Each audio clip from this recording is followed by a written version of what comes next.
ఎదిరించేవారు, దేవుని సేవకులను, నాయకులను, పెద్దలను ఎవరైతే ఎదిరిస్తారో, ఎవరైతే ఎదురు తిరుగుతారో, ఎవరైతే ఎదురించి మాట్లాడతారో వారు భ్రష్టులైపోతారు అనేది మనం చూస్తున్నాం. రెండో విషయం చూస్తే మనము చదువుకున్నటువంటి తిమోతి పత్రికలోనే అక్కడ ఏమని ఉన్నది?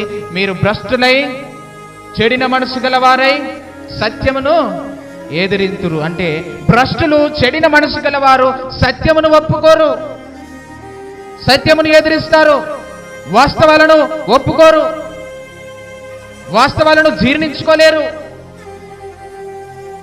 యేసు ప్రభును కూడా చాలాసార్లు దొరకబట్టాలని చూశారు, కొట్టాలని చూశారు, రాళ్లతో తరమాలని చూశారు. ఎందుకు చెప్పండి? సత్యము బోధిస్తున్నాడు గనక. సత్యము ఎవరికి నచ్చలేదు. యేసయ్య అంటాడు, నేను సత్యమే చెప్పుచున్నాను కానీ మీరు నమ్ముతలేరు అని అంటాడు. హల్లెలూయా. సత్యం ఎవరికి త్వరగా అర్థం కాదు. సత్యమును అర్థం చేసుకోవడానికి అంత తొందరగా ఎవరికి కూడా అర్థం కాదు. అందుకనే యేసు ప్రభు లేఖనాలు బోధిస్తున్నప్పుడు, సమాజ మందిరంలోనికి వెళ్ళి ప్రకటిస్తున్నప్పుడు, యెషయా గ్రంథంలో నుంచి లేఖనాలు తీసి మాట్లాడుతున్నప్పుడు ఆయన సత్యమే బోధిస్తున్నాడు, కానీ ఎవరికి అర్థం కావడం లేదు. నేను దేవుని కుమారుడను అని అంటే జీర్ణించుకోలేదు, నన్ను దేవుడు పంపాడు అంటే జీర్ణించుకోలేదు, అద్భుతాలు చేస్తే ఓర్చుకోలేదు, ఆశ్చర్య కార్యాలు చేస్తే ఓర్చుకోలేదు. లేనువు దేవుని నామములా అంటే నువ్వెవడువా ఆ దేవుని నామాన్ని చెప్పడానికి, నువ్వెవడువా లేపడానికి అని మాట్లాడిన వాళ్ళు ఉన్నారు. దేవునికి ఒక్కడికే సాధ్యం అది, నువ్వెందుకు చెప్తున్నావు, నువ్వు మనిషివి అని మాట్లాడినారు, ఎదిరించినారు. సత్యమును అడ్డగించడానికి ప్రయత్నం చేశారు.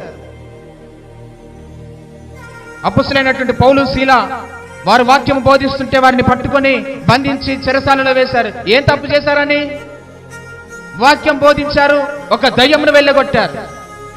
అయ్యో మా వ్యాపారం చెడిపోయింది నీ ద్వారానే అని చెప్పి వారిని ఇద్దరిని తీసుకుపోయి ఏం చేశారు? చెరసాలలో వేశారు.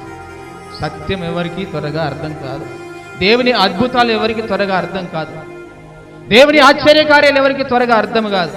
అందుకనే తొందరగా ఏం చేస్తారనంటే అర్థం చేసుకోక నాయకులను, సేవకులను, పెద్దలను ఎదిరించి మాట్లాడుతున్నారు. మనం ఎన్ని చూస్తలేం సోషల్ మీడియాలో, ఎన్ని చూస్తలేం చెప్పండి? ఎంతో మంది సేవకులను ఎదిరించి మాట్లాడుతున్నారు, ఎంతో మంది సేవకులను వ్యతిరేకం చేసి మాట్లాడుతున్నారు. కనుక సత్యం అర్థం కాదు, సత్యం అర్థం కాదు, దాంట్లో ఉన్న సారాంశం అర్థం కాదు. అందుకనే మోషేని ఎదిరించారు, భ్రష్టులైపోయారు. తిమోతి పత్రికలో మనం చూస్తే భ్రష్ట మనసు కలిగి సత్యమును ఎదిరించేవారు ఉన్నారు, సత్యమునకు వ్యతిరేకముగా మాట్లాడేవారు ఉన్నారు. పెద్దలను, సేవకులను, నాయకులను ఎదిరించిన వాడు, సత్యమును ఎదిరించిన వాడు భ్రష్టుడైపోతాడు.